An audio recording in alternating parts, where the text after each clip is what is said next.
Hey guys, welcome back to another video. This is Coach Bryan Turner here, and I'm here to kind of go over some nice, important warm-up tips when you come inside the gym. Now these drills that I perform or that I kind of talk about can be done anytime you step inside of the gym, and it should be just to warm up. So right here we're doing agility ladders, and these are very beneficial, especially to improve foot speed and quickness.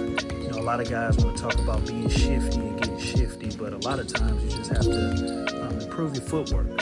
So again, these ladder drills can help athletes move their feet faster with more efficiency, and it can translate to just quicker first steps, quicker cuts, faster transition within the game. So as you see, we're doing this drill right here with the ball.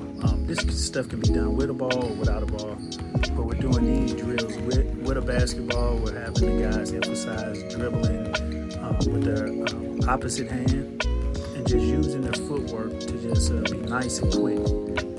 Keeping that ball down, pounding the basketball, but chopping your feet in between each cut.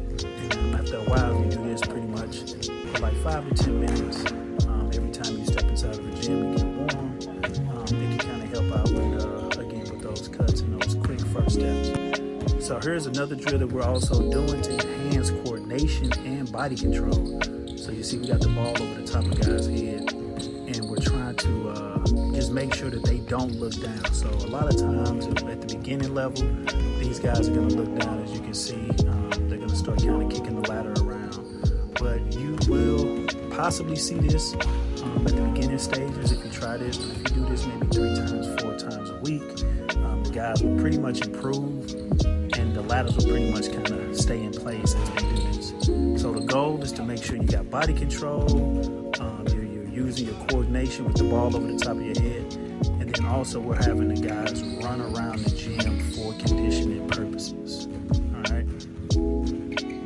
And then at the end of the day, when done at a high intense level, high intense interval, these ladders can help you build, again, endurance, and it's going to mimic the short burst and speed that is definitely required for basketball. So let me know in the comment section what you think about this drill. Can this drill be effective? Can you use this drill for teams and individuals? And also, is it better for boys or for girls? So just give me some feedback and tell me what you think. Again, this is Coach Bryan.